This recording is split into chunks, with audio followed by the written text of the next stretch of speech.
First order of business, acceptance of minutes of December 1st and December 19th. Motion approved. Motion. Second? Second. Any comments, questions, changes? All those in favor? Correspondence. Well, as you can see, it was the holidays, and instead of reading all 8 of these, I'm just going to kind of give an overview. One I do have to especially note, though, for Springdale Florists, you know, Mickey and Tom Doyle down there at Springdale Florists have been giving the Darien Police Department a very nice basket of goodies at Christmas and Easter for the entire time that I've been here without fail. I mean, it comes on Easter and Christmas, like 4 or 5 days before, like clockwork. They've been big supporters of the police department. They must set a calendar or something there because it never fails to show up, and very nice, and I much appreciated from them. We got food delivered from Papa Joe's for thank you. We got cookies, we got the cookies, we got pastries, we got a gift card for Nino's that we're gonna dole out to maybe our 3 to 11 crew, because sometimes they get gypped on lunch. So. And got a thank you note from resident for Officer Taggart and Buzakis on the motor vehicle assist. And we got a thank you note from the family of fallen Bristol Police Sergeant Alex Hamsey. Nice. The other thing in correspondence that didn't make it that I'd like to just touch on real quick was a correspondence that we got from Lieutenant White for a very, very nice job done by Officer Kevin Taggart. We were on a lift assist. We were actually there twice. And the second time, he went above and beyond the call of duty to help the lady that was there. So, duly noted by the supervisors, duly noted by the administration. These are the kind of things that our officers sometimes, no one knows what we do. This is not on any job description of what a police officer does, but the description of what the officer did to help this lady and the lady goes above and beyond the call of duty, and I did want to bring that to the commission's attention. Excellent. Okay, Captain, department activity? Yep, this is activity report from the period of December 1st through yesterday, January 4th. December 7th, the Great Hill residents had packages stolen from the front porch. On December 11th, the Searles Road resident reported that they discovered a fence and trees had been spray painted on their property. On December 12th, we received a report that a residence on Nearwater Lane was burglarized. On December 15th, the commercial property at 777 Post Road had a small electrical fire in an office closet that caused minor damage.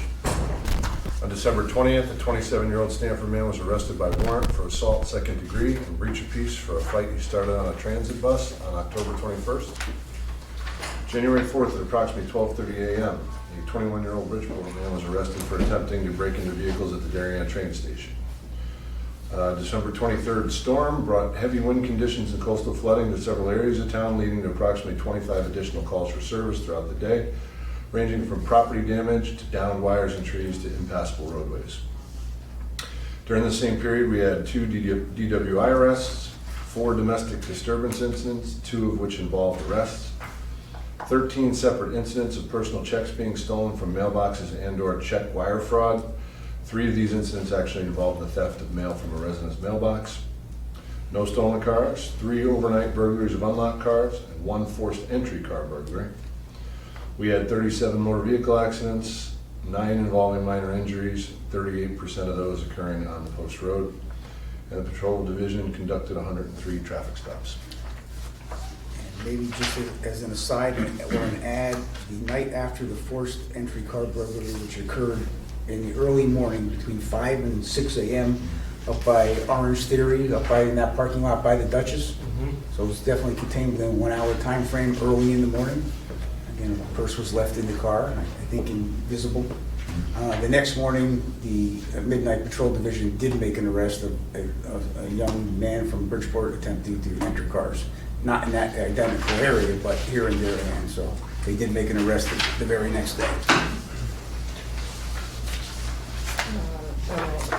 Anything else on department activity? Public comment. We have 1 member of the public here. Is what you're here to comment on one of the other items on our agenda? Yes. Do you mind if we just put you in there? Okay. That's fine. So I think we'll get there pretty darn quickly. Old building issues update? Anything? Oh, Couple things. I don't like the Yeah. sound of that. Well, what do we have going on? So we're just, have some communications issues downstairs. We have to update some radios. Lines came in for the, Conference room. thank you, conference room. Nothing tragic. Well, the big issue that the captain's just forgetting about is that we are hiring, most likely we will be hiring a new candidate who happens to be female. So our locker room, our female locker room of locker complement will be filled. So we are going to have to do some type of retro renovation because the odds are we will need additional female locker space. So we're going to be working with the DPW on that to see what the best and most cost-effective way to put it in properly, where it's properly installed. Commission knows these lockers are a little bit fancier than your typical gym locker. You know, they have ventilation in there, there's power in your locker to store your radios and things, so it's going to be a little bit of doing. We have had some conversation with the town What's the administrator. capacity right now of the women's, how many? 10. We have 10 So we're going to need... locker spaces. We have some flexibility in time because Officer Natalie Silva, who we just hired, she will be at the police academy for 6 months. So we're good there, but if we do hire another female officer, we will give you a full complement of locker space. So we're not busting out yet? No, there's more to it than meets the eye. It's just not a matter of bolting lockers to the wall. Yes, I know, like, it Electrical takes some and planning. Permits and Yep. tile and all that good kind of stuff. But Yep. the captain's got a good handle on a start to see how to best do that, where it doesn't look like we're just throwing spaghetti at the wall to see how it works. We do want all our employees here to have a nice quality locker space where they can keep their stuff. So that's the big thing in my mind as far as the department that we're gonna, as far as the building goes, that we're gonna have to work on. Okay. All right, well, at least that's not a, we've got a time, it's not like the heat has gone off again or something. No, we had too much heat, but that's In January. story for another day. Yeah, all right. New business, resignation of Officer Frank Spalding. As the commission knows, Frank Spalding, who was from Burlington, Vermont, as was Brady McGee, both were here for short periods of time. They came here from Burlington, and Burlington had been defunded, and there was issues in Burlington, Vermont. Many of those issues have been addressed. They got a pretty good sign-on deal to return to Burlington, so they were both quality officers for the time that we were here. We wish they were staying here, but we certainly wish them well. Their work expectations and the schedule up there and just a lot of different things made it palatable to them to return. So Burlington's regain is our loss once again, but sorry to see them go. Ditto. Okay. Traffic issues, West Avenue and Leroy Avenue. So I just got some correspondence from a resident saying that when the lights were out at that intersection, it actually helped traffic. I've heard it both ways there. I don't know if it's something we want to do a time study on, where we put it on flash on purpose and see if it changes congestion or accidents or anything, or we just leave it the way it's been and... Well, that was my question. When we say it's better, I mean, there's accidents, there's traffic buildup with people trying to take lefts or Right, speeding. it's tough to turn left there because there's no extra space on either end. So to that end, that intersection is scheduled for an upgrade. Now that West and Norotan is largely done, that is on the DPW's director's radar to see if the same type of thing can be done at Leroy and West. Granted, the traffic there at rush hour times is not what it was once in history, when people came out of the train and you were backed up. When that did happen, and we did have traffic backups at that intersection, is when they installed the video detection phase there. So there is video detection on Leroy Avenue that keeps Leroy Avenue green when it senses that there's a line of traffic there. Leroy. Yeah, Leroy. okay. So if you were coming out of the train station, going up toward the high school, that equipment there. Keeps it longer. Keeps it longer. To keep flowing, the train traffic can flow out. We don't have the train traffic that we did once had. It is back somewhat to post-pandemic, levels, but that is on the radar for an upgrade. I don't believe a traffic engineer would say going to a four-way flash there, effectively making it a stop sign in four directions would be the way to go. That's my personal thought on that the accident collision rate would go up. No, and as a matter of fact, when we built that Leroy West, those condos there in the corner there was a ton of traffic study done there. And I think one of the recommendations, Chief, correct me if I'm wrong, because you were thinking with the lieutenant at the time, was to put a right turn lane in and take that island in between the Coons lot and Leroy and make that a right-hand turn. But there's a pole there, if I remember right. Moving the utilities would be a little problematic, but the same type of thing could be done with a leading or trailing green or green arrow, which one way gets green arrow for a little while longer to clear it out. But that is on DPW's radar, so I wouldn't be a proponent of putting on four-way flash all the time. No, I agree, but it's nice to hear that, because there should, with a little ingenuity, we could probably, at DPW, make it better. But I agree, we've already done Norotan, moving down to west. And Leroy would be a worthwhile thing. So, all right, well, we'll keep focusing on that as time goes on. Okay, concerns over Ledge Road and the town swap shop. Is that what you're here? No, I'm for the third one. Oh, you're the third one. Okay. Do we want to? She's here. We might as well bump her to. Okay. Bump her. Update we on can come back to Hollow the Tree swap Ridge shop. and Half Mile Road speeding complaint. Great. Well, good afternoon, everybody, and Happy New Year. Thank you for having me here today. My name is Julia Schaefer. I'm a relatively recent resident here in Darien at 741 Hollow Tree Ridge Road. I relocated with my family about a year and a half ago, and so far we've enjoyed almost everything about living in Darien, the town, our home, everything. I say almost everything because a notable exception I feel like are the driving conditions, particularly on Hollow Tree Ridge Road and surrounding Oxridge Elementary School. The northern section of Darien, I'm sure as you all know, is beautiful and has a lot of wonderful resources with Highland Farm, Oxridge School right there, and even Waveney Park and just over the border, really close by in New Canaan. So I'm less than a mile from each of these locations, and I'm fearful to allow my family, let alone myself, walk to any of them. It's silly and kind of, like, if you think about it, environmentally irresponsible. My daughter's best friend lives 4 houses down, and I drive her to and from there when I'm picking her up and dropping her off at play dates. But I just find myself consistently doing with all of these locations. While the posted speed limit is 25 miles an hour on my area, or my section of Hollow Tree Ridge Road, Half Mile and Oxridge Lane, my opinion is that is not consistently observed. Weekly on one of these roads, I find that I'm passed on the double line. People are driving behind me pass on the double line while I'm adhering to the posted speed limit. The Oxridge bus stops just at the end of our driveway, but across the street, so my children have to cross to the opposite side. Twice this school year alone, the cars have sped by when the bus has been stopped with a full flashing red light. The first time I actually pulled my son's backpack, I yanked him back into the driveway as a car sped by. The other time my children had exited the bus and were about to cross the street when they thankfully did a double check and left right, and they stopped as a car zoomed by. I'd be surprised if people in this audience are unfamiliar with the traffic situation outside of Oxridge Elementary School, specifically at pickup. When cars are waiting to turn in or are getting sideswiped while trying to enter the parking lot.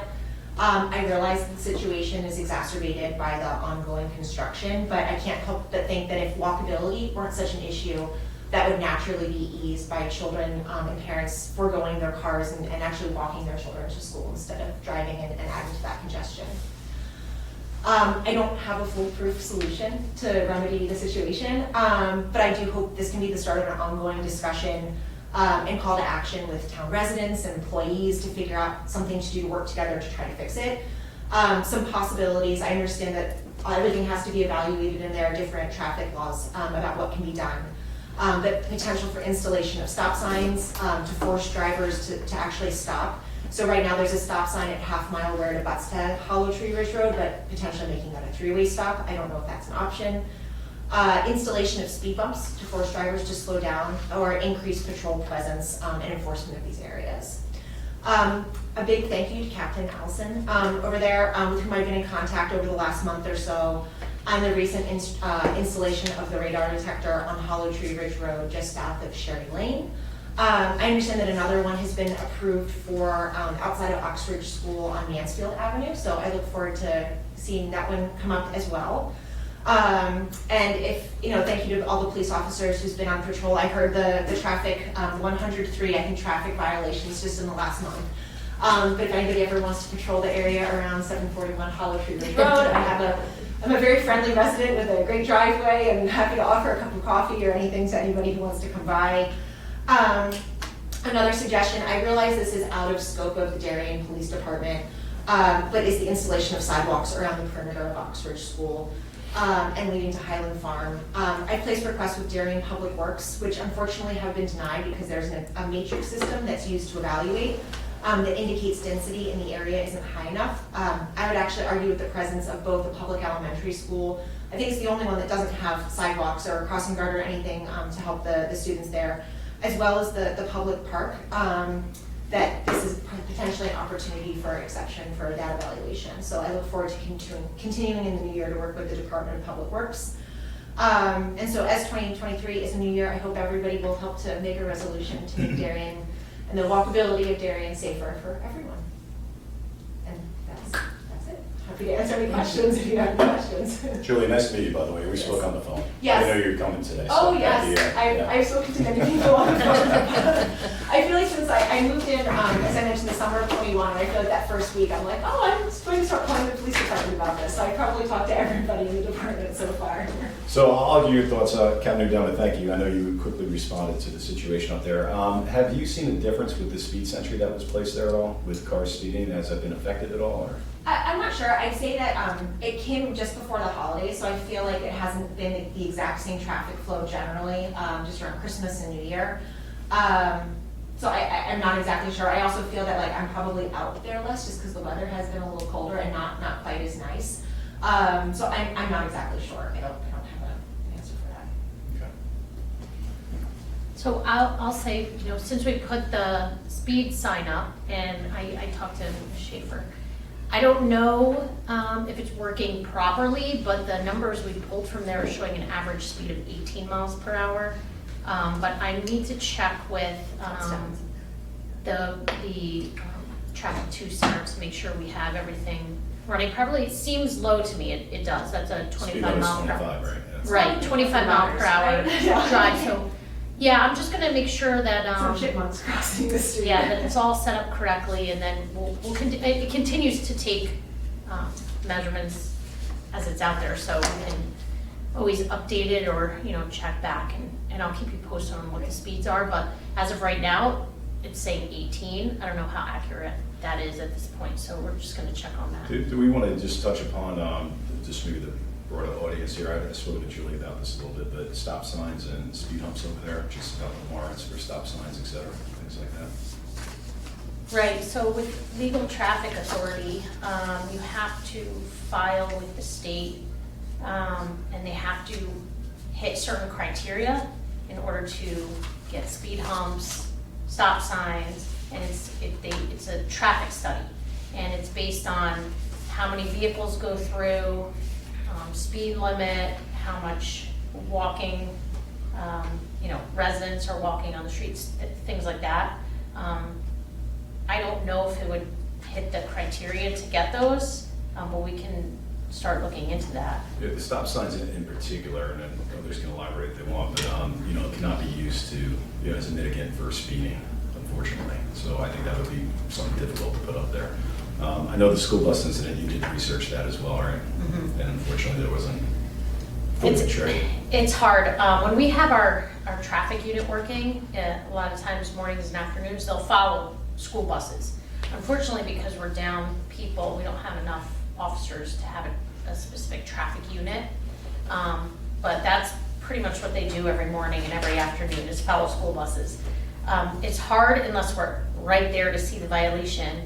You know, even with, we had a video, we tried to track down, it's hard because you can't see the license plate and who's driving, so it's difficult when we are not right there to witness it, but, yeah.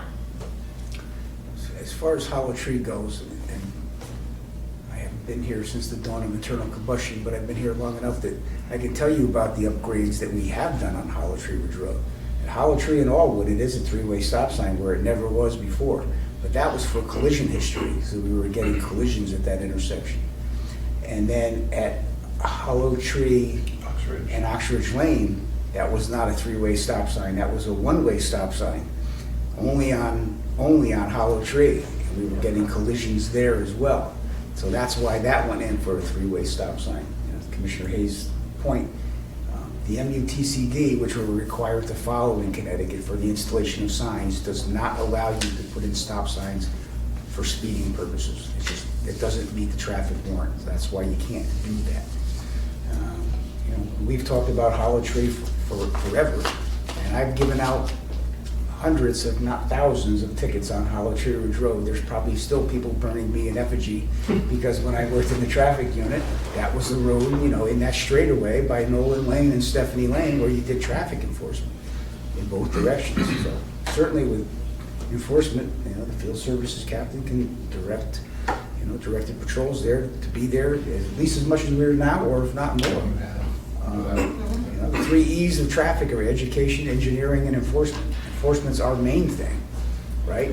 We do some help with engineering, but we're not engineers. In education, I think we've done a pretty good job on, you know, think smart before you start and slow down in town campaign. It's, at least people can't say that we're not trying to put the message out there. You know, Mansfield Avenue by Oxford School, that's a state road. We're limited to what we can do there, and as I think we alluded to, sidewalks are not the bailiwick of this police commission. We're certainly like the way in. We're always in favor of safety and pedestrian safety. But Mansfield Avenue is problematic as far as installing sidewalks and taking people's property to do that. That's a discussion I think we'll be having forever here in Darien of where sidewalks are going to go. At the end of the day, the chief or the commission don't make that decision on where sidewalks. But what we did approve, as you had mentioned, I'm sure Captain Devin mentioned to you, right, we have 2 flashing signs that will be going up on Oxford and Mansfield in a minute. When do we think those are coming? Because those have helped everywhere else, so I'm That's true. hopeful that they will have the same impact. The vendor, who will remain nameless, it seems to have been taking a page from the Connecticut DOT as far as moving at glacial speed. We're trying to get the quote so we can get pushed through the, you know, ARPA-funded, you know, money to get these things installed. Now they're going to probably tell me they have to wait till spring, but I'm hoping they're here by spring that we can get them in at Oxford School and on Upper Hoyt Street as well. They do work. You know, I drive by the one on Royal School every morning on the way in, and even in a police car, I just automatically check your speed. It's just something you do when you go by there. So. The one up by the Y, same thing. All right, well, hopefully that will come.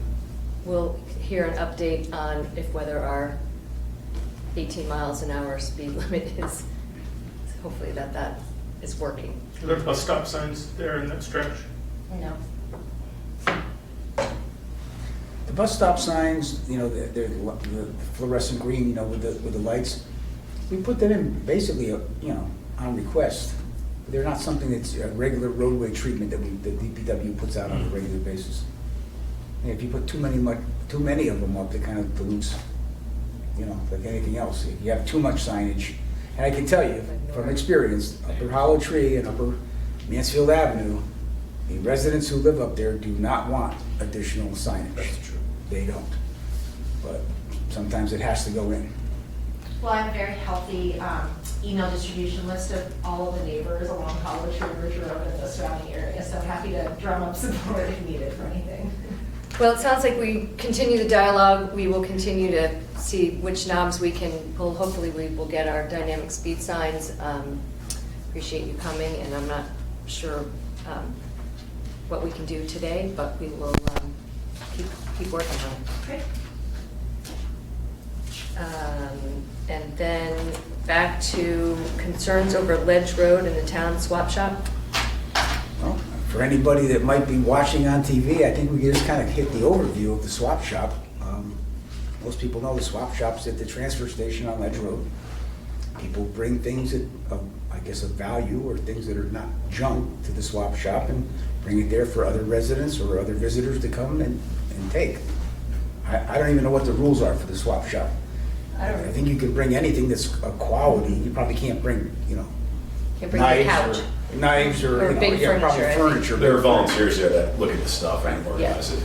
But as far as this board goes, I mean, the concerns are people parking across the street and walking to the swap shop. I think some of the concerns or questions are that it's open to non-residents and that, there's a safety issue with people crossing the street or carrying stuff across the street or with traffic coming in and out of the transfer station. At the end of the day, parking is allowed across the street on that area adjacent to I-95. Connecticut is a permissive parking state. What that means is, if parking is not prohibited, parking is allowed. Where other states are the other way. You can't park anywhere unless it's posted that you can park there. Connecticut's different. So from that angle, town employees park it in that area across Ledge Road, and they walk across to work. I think I heard someone asking, could there be a crosswalk there? Well, again, like I always say, there's no safe haven on both sides. There has to be ADA compliant ramps, and then you're basically encouraging people to cross at a certain location. It doesn't meet the warrant there as well. As far as residents and non-residents coming to the swap shop, that is a Board of Selectmen or DPW type decision. That's not a public policy decision the police commission. Chief, is involved. legally, if you park across the street there and walk across Ledge Road, that's not jaywalking because you're too far away from an actual crosswalk, right? I'm always fond of saying and educate people that Connecticut does not have a jaywalking statute. New York City does. Connecticut does not. You can cross a street in any location as long as if you're not at a crosswalk, you are obligated to yield to the cars, right? So you're in the wrong if you're crossing the street and the car's coming and they have to stop, right?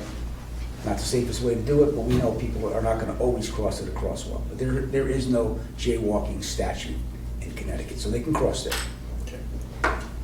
Well, I'm not sure exactly what the issues are, but most of the things I can think of do not fall under the Darien Police Department or the Legal Traffic Authority, so. As far as parking goes, that is off-street parking, which is controlled by Which the is the Board of town. Selectmen and not the Police Commission. The crosswalk request would come to the Legal Traffic Authority, but I can tell you that it can't be done without some substantial upgrades.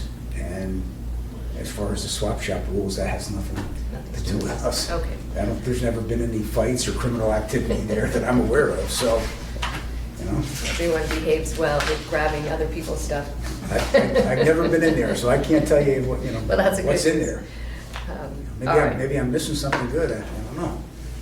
I don't think so. All right, well, unless something that we're missing comes Oh, back up. I'm sorry. When you move on, I just have something about Patton Drive, just an update. I assume we're a regular meeting, so that's Yeah, fine. no problem. All right, I'm going to move on then. Back to traffic issues? Back to traffic issues. Yeah, I'm sorry about that. That's okay. We had the J-Mart out on Patton Drive for 2 weeks. And the average speed was 22.9. Fastest speed was 48. So it doesn't seem like the speed limit there is 25. So it doesn't seem like there's any type of speeding concern on Patton Drive. Now remember, when you look at the 48, you gotta look at the time. I'm not sure that this record shows what time it was. I mean, it's possible 48 could be a motorcycle. It's possible 48 could be a police car at 3 o'clock in the morning. It's possible, or an ambulance. Probably not. It's tough to go 48 on Patton Drive. Captain, what was the volume? Do you know the volume by chance? Or if you don't, no worries. Just wondering.